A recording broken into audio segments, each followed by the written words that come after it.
Hello दोस्तों, स्वागत है आप सभी का। कैसे हैं आप सभी? आशा करता हूँ बहुत अच्छे होंगे दोस्तों। मेरा नाम है रवि। तो चलिए आज की वीडियो को हम शुरू करते हैं। और आज की वीडियो में हम बात करेंगे दोस्तों विश्व भूगोल का जो हमारा सीरीज चल रहा था, जिसमें हम डीप स्टडी है जो कि विश्व भूगोल की कर रहे थे। और उसी सीरीज़ का हम यहाँ पर नेक्स्ट टॉपिक लेके आया हूँ मैं आप लोगों के लिए, जिसमें हम बात करेंगे वायुमंडल की। कुछ कारणवश बीच में क्लासेस नहीं आ पाई और अब मैं आप लोगों को रेगुलर क्लासेस है जो कि दूंगा, जिसमें हम बात करेंगे विश्व भूगोल की। बहुत सारी क्लास मैंने आप लोगों को करा दी हैं, लगभग 19 से 20 क्लासेस। अगर आप लोगों ने नहीं देखे होंगे तो देख लेना, एग्जाम पॉइंट ऑफ व्यू से इम्पॉर्टेंट है। और ये क्लास आपके जितने भी एग्ज़ाम हैं आने वाले, जैसे अभी तो फिलहाल आर ओ का होगा, लोअर पीसीएस, अपर पीसीएस, इन सभी एग्ज़ाम के लिए क्लास इंपॉर्टेंट रहने वाली है। इसके अलावा एसआई यूके SSSC का जो एग्ज़ाम है, एसआई दरोगा का, और उसके बाद जितने भी एग्ज़ाम होंगे, क्योंकि आप लोगों को पता ही है विश्व भूगोल का सिलेबस दिया गया है आपके किसी भी एग्ज़ाम में उत्तराखंड के, तो विश्व भूगोल के टॉपिक बन जाते हैं, क्वेश्चन बन जाते हैं। और यहाँ से जो आज का हमारा टॉपिक है वायुमंडल, वायुमंडल से भी क्वेश्चन बनते हैं। तो हम डिटेल में जानेंगे वायुमंडल के बारे में। यहाँ से जितने भी क्वेश्चन बनते हैं हम उनको भी डिस्कस करेंगे। और वीडियो शुरू करने से पहले, हम इस क्लास को शुरू करने से पहले थोड़ा बात कर लेते हैं वीपीडीओ का जो री एग्ज़ाम हुआ था, उसमें बहुत से स्टूडेंट का यहाँ पर जो रिव्यू आया था वो यही है कि एग्ज़ाम का पैटर्न चेंज हो चुका है और लेवल है जो कि थोड़ा सा एक हट के देखने को मिला था। तो ये बिल्कुल सही बात है। और यहाँ पर अगर आप लोगों ने एनालाइज किया होगा तो ये एक बात ये समझ में आती है कि अब यूके पीएससी हो चाहे यूके SSSC, क्योंकि यूके पीएससी ने जब कनिष्ठ सहायक का एग्ज़ाम दिया था तो आप लोगों ने दिया था और आप लोगों ने उसका लेवल देख लिया था कि किस प्रकार का लेवल यूके पीएससी का था। लेकिन यूके SSSC का लेवल भी आप लोगों ने देख लिया। और इससे एक चीज़ ये समझ में आती है कि हमको अब तैयारी किस प्रकार से करनी है। जो बच्चे सिर्फ क्वेश्चन आंसर करके 100 क्वेश्चन करके, टॉप मोस्ट क्वेश्चन करके, इस टाइप की चीज़ें, या फिर कुछ ऐसी किताब लेके जिसमें सिर्फ वन लाइनर हो, इन चीज़ों से काम नहीं चलने वाला है। आप लोगों को अब थोड़ा सा अपनी स्टडी को थोड़ी सी गहराई में लेके जाना है और समझ के जो भी कॉन्सेप्ट है उनको समझना है, क्योंकि कॉन्सेप्ट अब डायरेक्टली नहीं पूछे जा रहे हैं। जो भी टॉपिक है उसको थोड़ा सा उसको एलुब्रेट करके थोड़ा सा उसमें विस्तार पूर्वक अगर आप लोगों को नॉलेज है तो फिर वहाँ से डीप क्वेश्चन है जो कि पूछा जा रहा है। पहले का टाइम अलग था जहाँ पर टू द पॉइंट क्वेश्चन पूछे जाते थे, ठीक है। लेकिन अब थोड़ा सा समय परिवर्तन हो रहा है और परिवर्तन होता ही है समय के अनुसार। तो आप लोगों को इस बात को ध्यान में रखना है कि आने वाला जो एग्ज़ाम है उसमें किस तरीके से तैयारी करनी है। तैयारी करने का एक ही फंडा है कि आप लोगों को डीप नॉलेज लेनी है, गहन अध्ययन करना है, आप लोगों को थोड़ा सा किताबों को पढ़ना है और जो भी चीज़ें आप लोगों को पढ़ाई जा रही हैं उनको रिवीजन करना है। इसी को मद्देनज़र रखते हुए दोस्तों यहाँ पर जो विश्व भूगोल की क्लास है वो मैं पहले से ही करा रहा हूँ, जिसमें हम डीप नॉलेज है जो कि विश्व भूगोल के ले रहे हैं। मैंने अभी तक जितनी भी क्लास आप लोगों को कराई है बिल्कुल बेसिक से करा रखी है। और बेसिक से कराने के बाद आप लोगों का जो पीसीएस लेवल का है, प्री का एग्ज़ाम, वहाँ तक मैंने टच करने की कोशिश कर रखी है अपने हर एक वीडियोज़ में। तो आप लोग देख सकते हैं विश्व भूगोल का आप लोगों को बहुत अच्छा है जो कि यहाँ पर से फ़ायदा मिलेगा। इसके अलावा आप लोग महेश कुमार बर्णवाल की जो बुक है उसका यहाँ पर देखेंगे, निचोड़ है जो कि देखने को मिलेगा, ठीक है। क्योंकि उसका जो कंटेंट है उसी को तैयार मैं आप लोगों को करता हूँ। उसके अलावा लूसेंट की बुक हो गया या फिर नोट्स जो कि मैंने तैयारी के दौरान बनाए हैं, तो उन सभी चीज़ों का आप लोगों को यहाँ पर फ़ायदा देखने को मिलेगा अगर आप लोग मेरे से जुड़ते हैं तो। देखो, अगर अब हम बात करेंगे वायुमंडल से, तो यहाँ से क्वेश्चन किस प्रकार से पूछे जाते हैं। ये क्वेश्चन मैंने आप लोगों को दे रखे हैं, आप लोग इनका कमेंट बॉक्स में आंसर करेंगे। और जब ये क्लास ख़त्म हो जाएगी तब आप लोगों को इस जो ये क्वेश्चन मैंने लिखे हैं यहाँ पर, इन सभी के आंसर आप लोग कर पाएंगे। तो क्लास को अंत तक देखना और आप लोग देखेंगे कि आप लोग क्वेश्चन का आंसर कर पा रहे हैं। और ये जो क्वेश्चन है ये किसी न किसी एग्जाम में आए हुए हैं, तो इनको ये मत सोचना कि मैंने कहीं से भी उठा लिए हैं, ये क्वेश्चन आए हुए हैं। जैसे अगर हम बात करेंगे दोस्तों, पहला क्वेश्चन आप लोगों से वायुमंडल का पूछ रहा है कि वायुमंडल का कितना प्रतिशत भाग 29 किलोमीटर की ऊंचाई तक पाया जाता है। ऑप्शन मैंने आप लोगों को नहीं दिया है। ऑप्शन इसलिए नहीं दिया है क्योंकि हम जब क्लास करेंगे तो आप लोगों को सीधे आंसर पता चल जाएगा और आंसर आप लोग फिर कमेंट बॉक्स में करना। अगला क्वेश्चन देखो, किसका संबंध ओजोन क्षरण से है। ओजोन क्षरण जो कि एक बड़ी समस्या है, जलवायु परिवर्तन इससे संबंध रखती है और ये वायुमंडल से भी संबंध रखती है, क्योंकि ओजोन परत है जो कि हमारे वायुमंडल में पाई जाती है। इसलिए हम इस टॉपिक को भी यहाँ पर डिस्कस करेंगे आने वाले जो समय है उसमें। तो ऑप्शन है आपके पास किगाली समझौता, मॉन्ट्रियल प्रोटोकॉल, पेरिस समझौता और क्योटो प्रोटोकॉल। ऑप्शन आपके सामने इस तरीके से दिए हैं, जैसे कि अभी मैंने आप लोगों का जो वीडियो का एग्जाम था उसमें कूट बना के जो दिए गए थे, जैसे 1 2 पहला दूसरा तीसरा, पहला और दूसरा, तीसरा और चौथा। तो ये इस तरीके से आप लोगों को कोडिंग करके मैंने ऑप्शन बनाने की कोशिश की। आप लोग इसको ट्राई करना। इस क्लास के बाद इसका आंसर आप लोग कमेंट बॉक्स में कर सकते हैं और आप लोगों को ये आ जाएगा। अगर हम बात करेंगे तीसरे क्वेश्चन की, तो वायुमंडल में विद्यमान सर्वाधिक अक्रिय गैस है। तो अक्रिय गैस हम लोगों को बतानी है। हीलियम, नियॉन, आर्गन और क्रिप्टॉन सर्वाधिक मात्रा में कौन सी गैस है जो कि वायुमंडल में पाई जाती है। इन सभी का आंसर आप लोगों को इस क्लास के अंतर्गत मिल जाएगा। यहाँ पर मैं आंसर नहीं करा रहा हूँ क्योंकि क्लास में आप लोगों को डिस्कस करने के दौरान आंसर मिल जाएगा। चलिए वीडियो को शुरू करते हैं और वायुमंडल के बारे में हम जानकारी लेंगे और वायुमंडल से जितना भी हो सकता है यहाँ पर मैं आप लोगों को पूरा कंप्लीट कराने की कोशिश करूँगा। और आज की जो क्लास रहेगी वो थोड़ा सा इंट्रोडक्टरी क्लास रहेगी, जिसमें हम वायुमंडल की थोड़ी सी हल्की सी जानकारी लेंगे, इसके संगठन के बारे में जानकारी लेंगे। ठीक है, तो वायुमंडल का संगठन है जो कि हम यहाँ पर पढ़ने वाले हैं दोस्तों। इसके अलावा मैं आप लोगों से एक बात ये भी कहना चाहूँगा कि अगर आप क्लास देखते हैं तो पेन और पेपर लेके साथ में बैठा करें, क्योंकि अगर आप पेन पेपर लेके साथ में बैठते हैं, नोट्स करते हैं, तो फिर रिवीजन के लिए वो आपको फ़ायदेमंद होता है। तो इसलिए आप लोग नोट डाउन करें और जब रिवीजन करेंगे आप लोगों को फ़ायदा डेफिनेटली होगा वहाँ से। तो वायुमंडल के संगठन की हम बात करते हैं तो इसमें हम देखेंगे वायुमंडल, जैसे ये हमारी अर्थ है दोस्तों, इसको थोड़ा सा समझ लेते हैं। ये हमारी अर्थ है, ठीक है। तो अर्थ से अगर हम इस तरीके से ऊंचाई की ओर बढ़ते जाते हैं तो ये हमारा वायुमंडल यहाँ से शुरू हो जाता है। ठीक है, वायुमंडल यहाँ से हमारा शुरू हो जाता है। और वायुमंडल जो है यहाँ पर आप लोगों को गैस भी देखने को मिलेगी और ठोस भी देखने को मिलेगा और द्रव भी देखने को मिलेगा। अभी हम देखेंगे संगठन में कौन ठोस है कौन द्रव है, ये भी जानकारी लेंगे। और इसके अलावा उसके बाद आप लोगों को इस तरीके से ये क्या है, यहाँ पर सभी चीज़ें विद्यमान हैं हमारे वायुमंडल पर। अब एक चीज़ यहाँ पर समझने की कोशिश करना, ठीक है, कि ये हमारा है सन, यहाँ से आएंगी सौर विकिरण। ये क्या आएंगे दोस्तों, सौर विकिरण। इसको हम बोल देते हैं सौर विकिरण। अब सौर विकिरण जब हमारे इस वायुमंडल से होते हुए हमारे पृथ्वी पर आती हैं तो कुछ मात्रा में ये जो हमारे पास गैस है, ठोस है, द्रव है, वो क्या करेगा, इन सौर विकिरण का अवशोषण कर लेगा, यानी कि एब्जॉर्ब कर लेगा।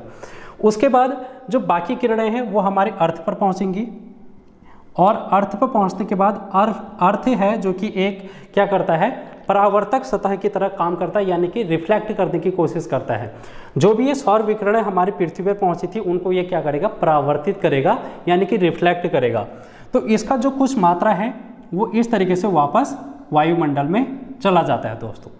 अब जब वायुमंडल में यहाँ से सौर किरण आ रही है, सौर विकिरण आ रही है, तो सूर्य की रोशनी है जो कि गर्म होती है, तो ये क्या करेगा, हमारे अर्थ को गर्म करने का प्रयास करेगा।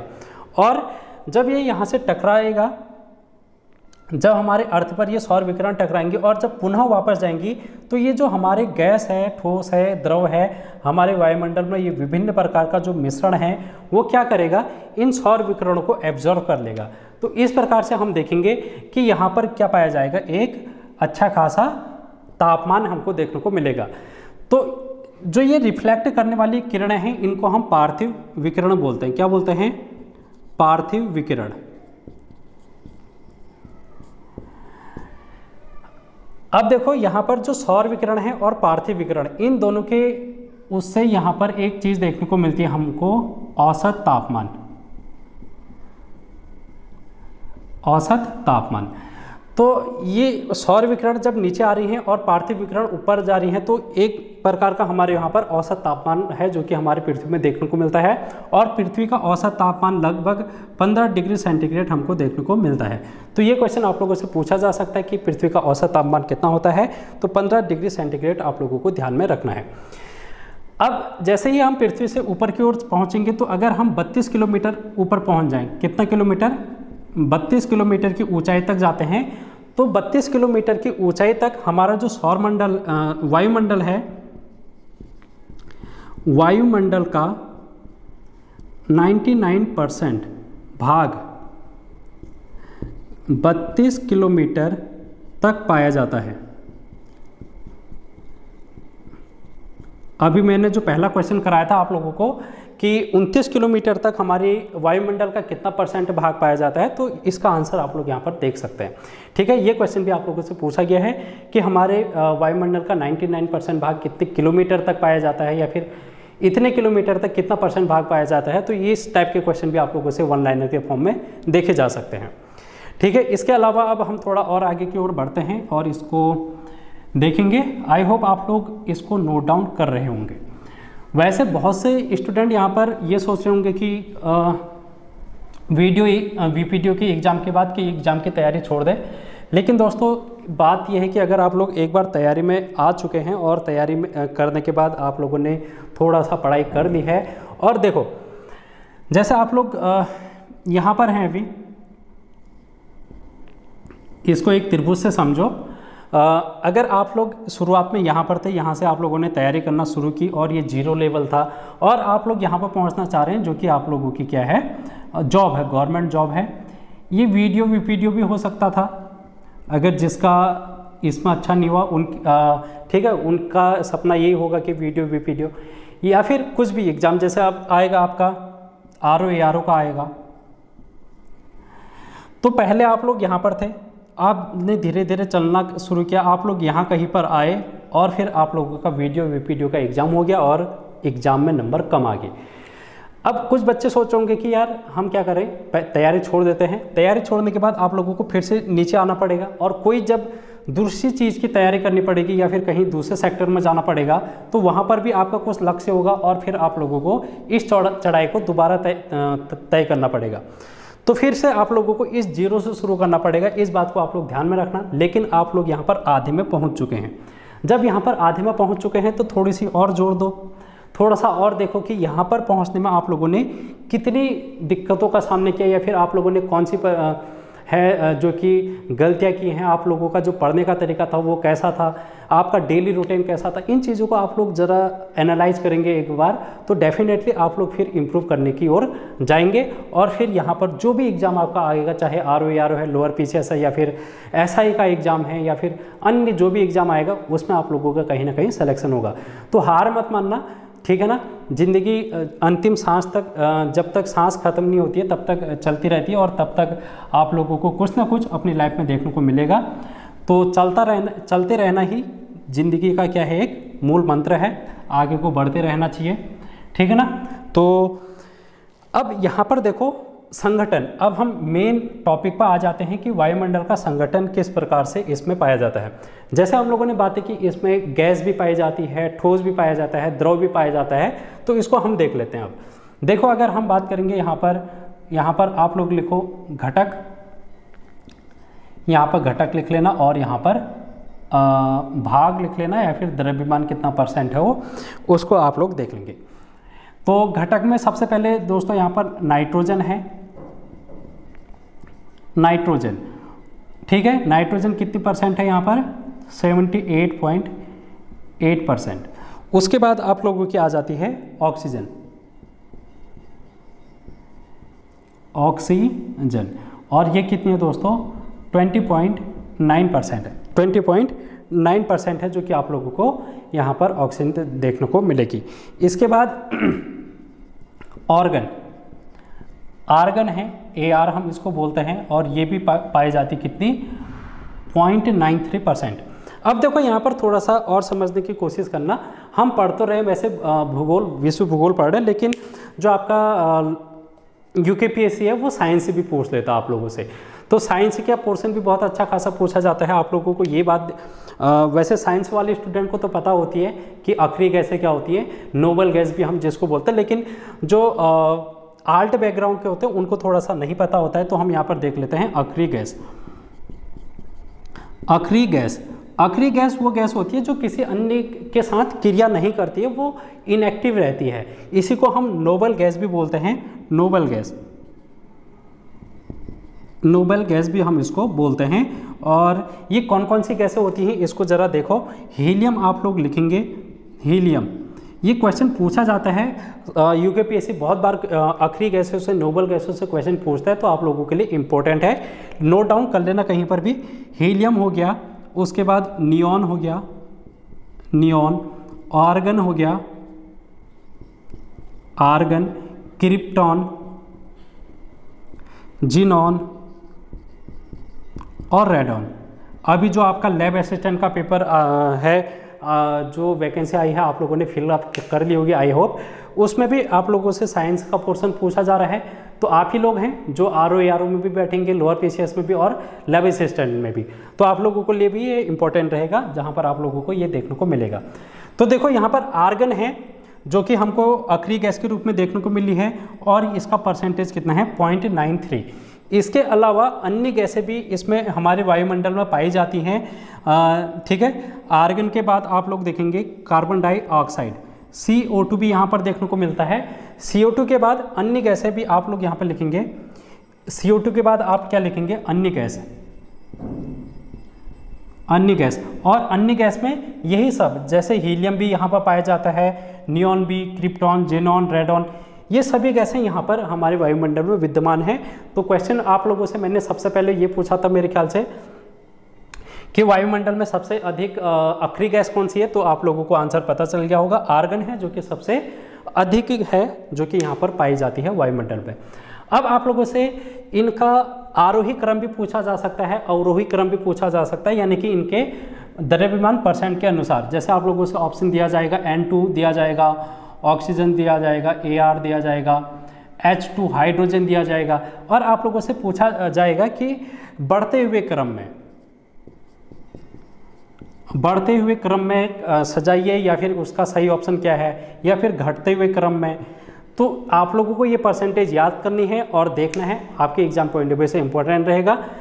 तो इनके बारे में अब हम थोड़ा सा जानकारी ले लेते हैं। आज हमारा वायुमंडल का थोड़ा सा इंट्रोडक्टिव पार्ट ही है, हम इसको ज़्यादा नेक्स्ट क्लास से देखेंगे एक एक करके, इसमें थोड़ा सा और डीप जाएंगे। फिलहाल आज हम इसको थोड़ा सा देख लेते हैं। तो सबसे पहले हम बात करेंगे नाइट्रोजन की। नाइट्रोजन की अगर हम बात करेंगे तो ये सर्वाधिक मात्रा में है जो कि हमारे वायुमंडल में देखने को मिलती है दोस्तों।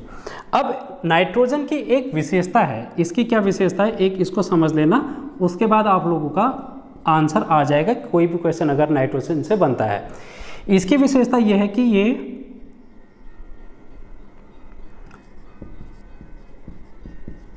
बुझाने में सहायक है। किस में सहायक है, बुझाने में, ठीक है। तो ये बुझाने में क्या आप लोगों को देखने को मिलेगी, सहायक देखने को मिलेगी, यानी कि ये जलने से बचाती है, जलने से बचाती है।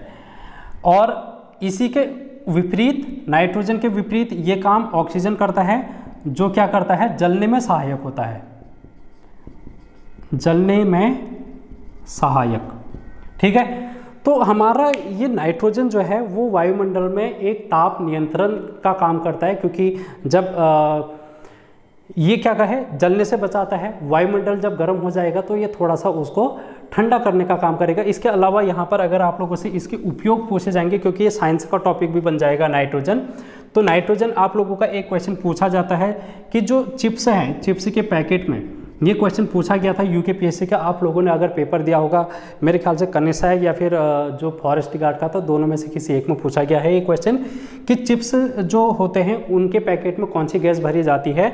इसके अलावा जो वायुयान होते हैं दोस्तों, वायुयान, इसमें भी ये गैस भरी जाती है, बल्ब में ये भरी जाती है।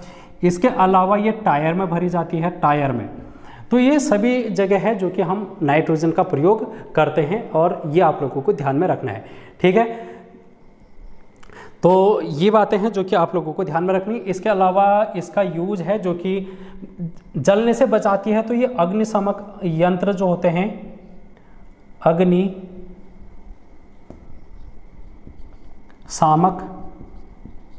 यंत्र में भी ये प्रयोग किए जाते हैं। फायर एक्सटिंग्विशर जिसको हम बोलते हैं इंग्लिश में, वहाँ पर भी इसका प्रयोग किया जाता है। तो आप लोगों से बहुत बार पूछा जाता है, तो ये आप लोगों को ध्यान में रखना है।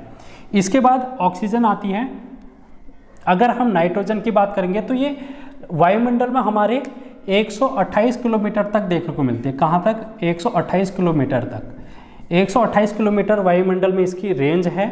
अब हम अगर ऑक्सीजन की बात करेंगे, सबसे पहले मैंने आप लोगों से यही कहा कि ये क्या है, जलने में सहायक है, जलने में सहायक है दोस्तों। ये बात आप लोगों को ऑक्सीजन के बारे में थोड़ा सा ध्यान में रखनी है।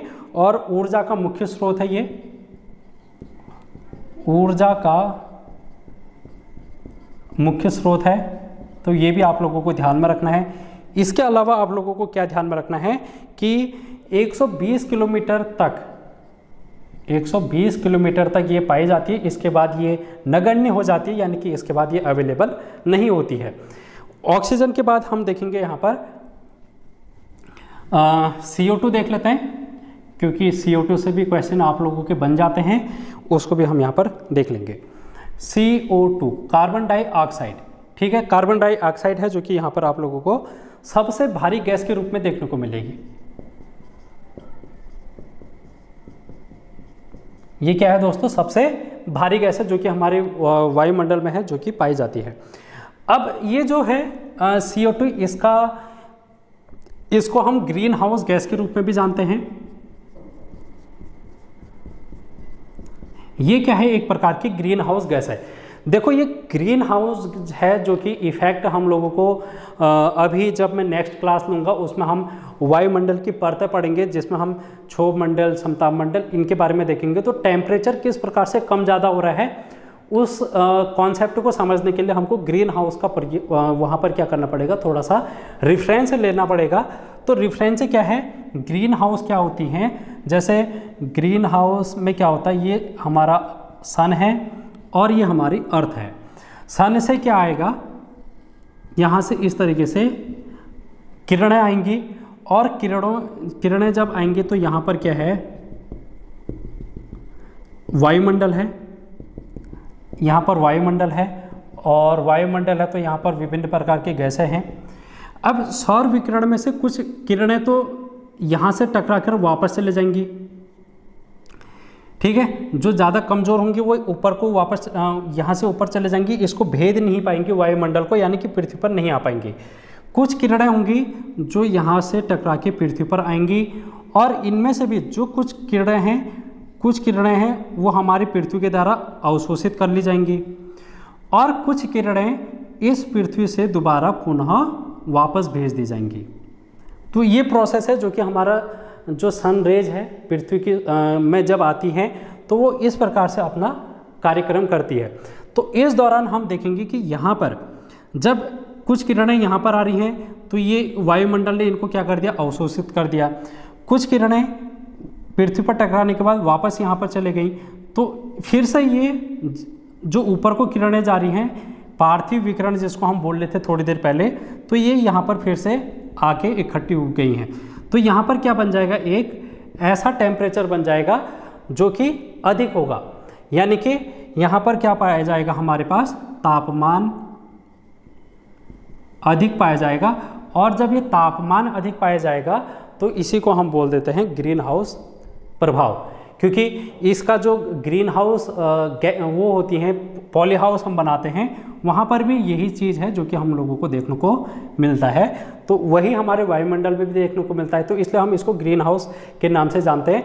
अब आप लोगों से ये पूछा जा सकता है कि ग्रीन हाउस गैसें कौन सी होती हैं, तो सबसे ज़्यादा तो आप लोगों को CO2 ही ध्यान में रखना है, मीथेन आप लोगों को ध्यान में रखना है, ठीक है, मीथेन हो गया, क्लोरोफ्लोरोकार्बन हो गया, CFC क्लोरोफ्लोरोकार्बन, ठीक है, और इसके अलावा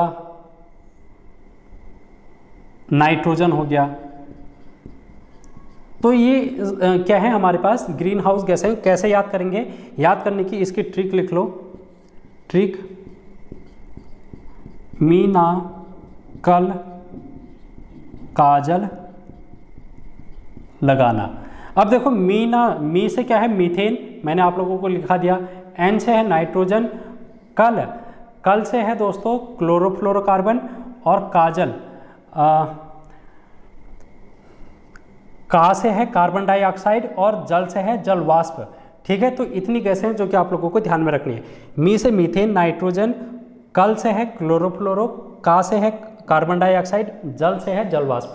तो इतनी गैसें आप लोगों को वायुमंडल में ग्रीन हाउस गैस के रूप में देखने को मिलेंगी। आप लोगों को ध्यान में रखना है, साइंस वाले पोर्शन में आप लोगों से पूछा जा सकता है। तो अब जैसे ही ये तापमान बढ़ाने में काम आती है, हमारे वायुमंडल का तापमान बढ़ाती है, तो इसलिए क्या है यहाँ पर इसको कम करने के लिए कुछ उपाय हैं जो कि विश्व स्तर पर किए गए हैं। अब इनको तो हम बाद में पढ़ेंगे क्योंकि पर्यावरण का भी ये एक विषय बन जाता है, ठीक है। लेकिन थोड़ा सा यहाँ पर ये समझ लो कि CO2 को कम करने के लिए एक समझौता हुआ था जिसको हम बोलते हैं पेरिस समझौता। क्या हुआ था दोस्तों? पेरिस समझौता हुआ था 2015 में, जिसमें क्या बात की गई थी कि CO2 का प्रयोग है जो कि उत्सर्जन हम कम करेंगे, कार्बन डाइऑक्साइड का उपयोग कम करेंगे और कहाँ तक लेके जाएंगे? 1.5 डिग्री सेंटीग्रेड तक, ठीक है। तो 1.5 डिग्री टेम्परेचर तक है जो कि हम लोगों ने अपना तापमान करना है, ये इसका लक्ष्य था। ये आप लोगों से पूछा जा सकता है। तो CO2 का संबंध किससे है? पेरिस समझौता। अभी जो मैंने क्वेश्चन आप लोगों से दिया था उसका संबंध हम लोगों से क्या पूछा था? ओजोन क्षरण से। तो पेरिस समझौता तो वहाँ पर आंसर नहीं हो सकता, इस बात को आप लोग ध्यान में रखना। इसके बाद O3 की ही अगर हम बात करें, ओजोन गैस की अगर हम बात करें तो ये समताप मंडल में पाई जाती है। समताप मंडल में ये हमारे वायुमंडल में देखने को मिलती है। 15 से 35 किलोमीटर के बीच में इसकी रेंज है। 15 से 35 किलोमीटर के बीच की इसकी क्या है? रेंज है। इतनी बात हुई समझ में। अब देखो ओजोन के बारे में अगर आप लोगों को ध्यान में रखना है तो ये पैराबैग्निक किरणें हैं जो कि अल्ट्रावायलेट रेज हैं उसको पृथ्वी पर आने से रोकती हैं। ये बात आप लोगों को पहले से ही पता होगी। इसके लिए जो समझौते किए गए थे उसको हम देख लेते हैं। एक तो ठीक है, एक तो किगाली समझौता हुआ था, एक कौन सा हुआ था? किगाली समझौता, और दूसरा हुआ था मॉन्ट्रियल प्रोटोकॉल। मॉन्ट्रियल प्रोटोकॉल आप लोगों को 1987 में देखने को मिलेगा। सबसे पहले ये होता है ओजोन क्षरण को कम करने के लिए मॉन्ट्रियल कनाडा में है एक जगह, वहाँ पर ये प्रोटोकॉल समझौता किया गया था विश्व के द्वारा। तो ये आप लोगों को ध्यान में रखना है, पूछा जाता है मॉन्ट्रियल प्रोटोकॉल कब हुआ था? 1987 में। इसके बाद इसी का संशोधन रूप बाद में किगाली समझौते के रूप में हम लोगों को 2006 के आसपास में देखने को मिलता है। नहीं, 16 में। ये कहाँ पर? किगाली समझौता 2016 में हमको देखने को मिलता है ओजोन क्षरण को कम करने से के लिए।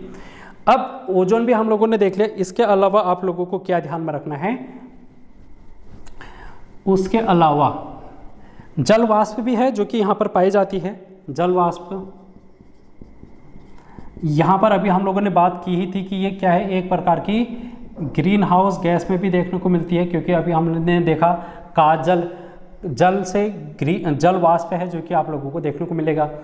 अब ये जो हम देखते हैं कोहरा देखते हैं दोस्तों, कोहरा देखते हैं, धूम देखते हैं, कुहासा देखते हैं, ठीक है। इन सभी में जल वाष्प की मात्रा है जो कि हमको देखने को मिलती है। बादल हो गया, ठीक है, बादल हो गया, या इन सभी के फॉर्मेशन में, इन सभी के निर्माण में जल वाष्प की मात्रा हमको देखने को मिलती है। इसके अलावा हम लोगों ने क्या बात की थी? इसमें कौन से ठोस, ये देखो जल वाष्प द्रव रूप में देखने को मिला हमको, ठीक है, और ठोस रूप में हमको यहाँ पर क्या देखने को मिलेगा? धूल के कण। धूल के कण। अब ये जो धूल के कण होते हैं, जैसे अगर हम बात करेंगे हमारे आसमान कैसा दिखता है? नीला आसमान दिखता है। आसमान हमको कैसा दिखता है? नीला दिखता है। और सुबह और शाम कैसा दिखता है? लाल दिखता है। तो ये जो धूल के कण होते हैं इनमें क्या होता है? प्रकाश का क्या होता है? प्रकीर्णन होता है।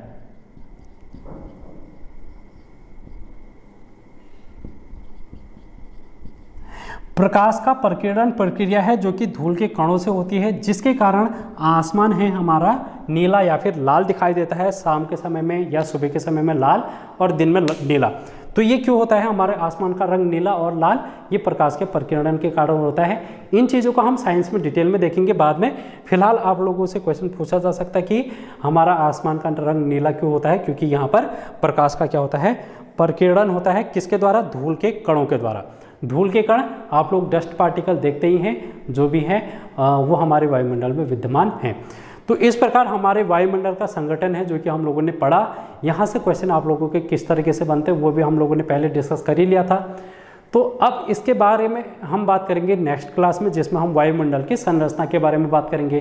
तब तक बने रहना, आप लोगों को डिटेल में है जो कि सब कुछ यहाँ पर दिया जा रहा है। तो thank you so much. Class कैसी लगी आप लोग कमेंट बॉक्स में ज़रूर बताना।